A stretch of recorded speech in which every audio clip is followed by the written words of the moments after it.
Charlotte County boasts 120 miles of natural shoreline along its harbor, rivers, and tributaries, and over 12 miles of beaches along the Gulf. It is these features that make this area a prime tourist and recreation destination, with popular outdoor activities including boating, fishing, golfing, or just enjoying one of our area's many parks. Although it is not apparent now, did you know that life in Florida was considered unbearable just a little over 100 years ago?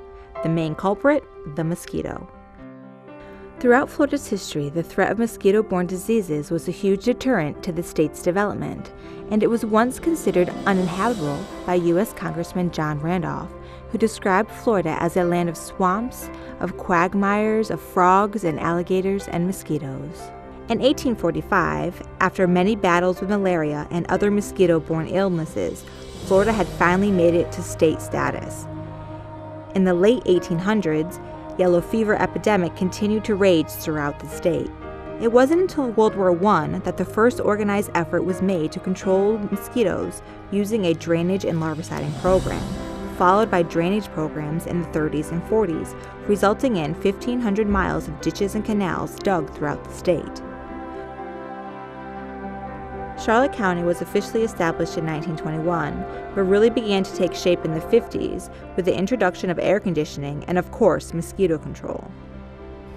Mosquitoes require a few things to thrive: plenty of water, humidity, and a blood host.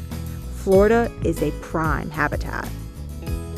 Adult mosquitoes get their basic nutrition from plant nectar, but the females require a blood meal in order to have enough protein to develop her eggs. She can lay up to 250 eggs at a time and may lay 4 to 5 batches in her short life. In theory, a single female mosquito is capable of producing over 1,000 offspring. During the heat of the day, most mosquitoes will rest in cool, shaded areas. They are most active at dusk and dawn when the air is calm and the humidity is high.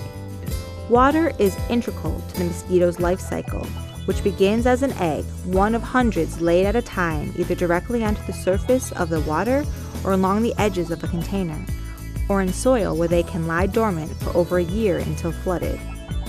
The eggs hatch into a larva stage, commonly called wigglers, because of how they move through the water.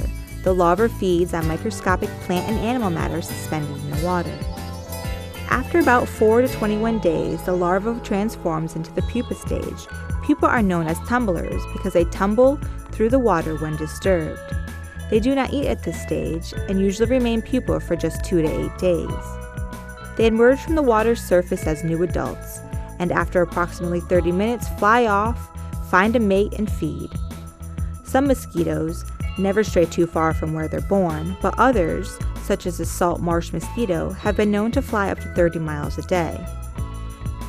With the rains, ties, marshes, and swamps, Charlotte County has enough diverse water-holding areas to spawn over 38 different species of mosquito.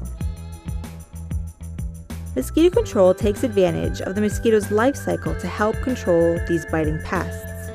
Source reduction is one of the most effective means of controlling mosquitoes, and it starts right in your own backyard. Many people aren't aware that the mosquito problem they're having could be coming right from their own backyard. The Aedes albopictus, also known as the Asian tiger mosquito, breeds in containers such as this, and they're also the main vectors of dengue. Citizens can do their part with source reduction around their homes by eliminating standing water in trash cans, plants, tree holes, and discarded toys. Take your recycling out to the curb once a week. Open containers can quickly fill with water and breed mosquitoes. Empty bird baths and clean with 1 part bleach to 4 parts water once a week. Simply refilling does not eliminate the potential for breeding. Empty all buckets, planters, barrels, and containers, or turn them upside down. Homeowners that have bromeliads in their landscaping should flush the plants thoroughly once a week, as they can hold large amounts of water. Tire swings look innocent enough, but they hold water where mosquitoes love to breed. Cutting a small hole in the bottom ensures the water can escape. Discarded automobile tires are a favorite breeding habitat for many disease-carrying mosquitoes. Kiddie pools can breed huge amounts of mosquito larvae if left unused or not chemically treated. Wheelbarrows are an ideal breeding habitat because they are not used often. Turning them on end or turning them over is your best bet to avoid mosquito breeding. A simple item such as a pool cover or tarp can hold water in the creases for long periods of time and will breed mosquitoes. Always cover your rain barrel when not in use, or place screening over the top secured with a bungee cord. Rain gutters that become clogged are another problem often overlooked. If gutters are cleaned out before the rainy season starts, they should be fine for the duration of the summer. Decorative ponds not containing fish or chemical products will also breed large amounts of mosquitoes. Regularly pump out the bilge of your boat to prevent breeding. Check weekly throughout the year because breeding can occur at any time. All it takes is an inch of water at the bottom of your planter and your backyard can quickly become infested. During the mosquito larva stage, we use environmentally friendly pesticide called BTI that specifically targets larvae. In the salt marshes, wetlands that make up Charlotte County's coastline, we use a helicopter to apply this larvicide. The same larvicide is applied by trucks or pack sprayers to roadside swales and other water bodies around Charlotte County that have active mosquito breeding in them. We also maintain a database listing of abandoned pools that get checked and retreated with a slow-release version of BTI every 5 months. Many of these abandoned pools either have no cage at all, or the screen could be torn, which would allow mosquitoes to access these pools and lay eggs, possibly into the thousands. What we do is we treat them with a 150-day growth inhibitor briquette. That treats the pool for up to 5 months. It doesn't clean the pool or affect the water quality, but it does prevent the mosquitoes from completing their life cycle. If you know of an abandoned or unattended pools or ornamental ponds that may be an issue, please call Mosquito Control at 941-764-4360. Biological controls are relied upon in our integrated pest management effort. Many animals feed on larvae and pupae, including water beetles, dragonflies, damselfly nymphs, crayfish, small fish, and tadpoles. Adult mosquitoes are eaten by dragonflies, damselflies, frogs, bats, and various birds. The Charlotte County Division of Pest Management has also implemented a program that gives away mosquito fish for free. They're available for use in ornamental ponds that don't already have fish, and for flooded areas that hold water longer than 2 weeks. When all the above attempts to control fall short and the number of flying adult mosquitoes becomes overwhelming, adulticiding treatment by aerial or ground spraying is necessary. Florida statute requires that specific mosquito levels must first be met before any treatment can be scheduled. Surveillance is done in many ways. A pest management employee stands for 1 minute and counts the number of mosquitoes landing from their waist down. This is done at each of our 20 established stations. Specialized traps are set up overnight and are used to establish the number and types of adult mosquitoes for a given area. We have 17 trap sites established throughout the county. Special request traps are also set in areas of interest upon a citizen's request.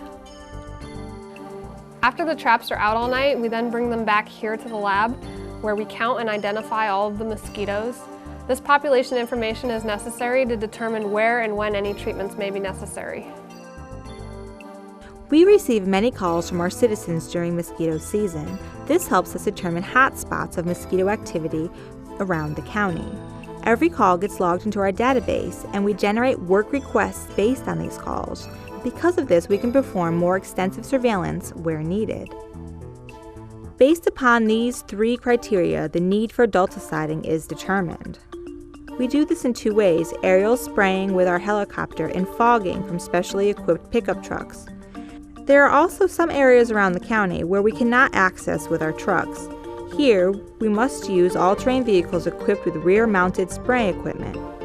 Mosquito Control keeps an up-to-date schedule indicating what areas of the county will be sprayed at charlottecountyfl.com. Here you will find areas scheduled for treatment and the method used. If you're unsure of the area you're located in, this may be determined by viewing our ground and aerial adulticiding maps. Citizens can submit mosquito complaints using the Contact Us button on our webpage. We also encourage you to sign up for our Charlotte Alert email list for treatment notifications, which are emailed daily. Tracking mosquito-borne illnesses is critical to the health and safety of humans and animals. 9 Sentinel chicken flocks have been established around the county to track mosquito-borne disease transmission. They are placed with cooperating citizens that care for the birds. A small blood sample is taken weekly during the mosquito season.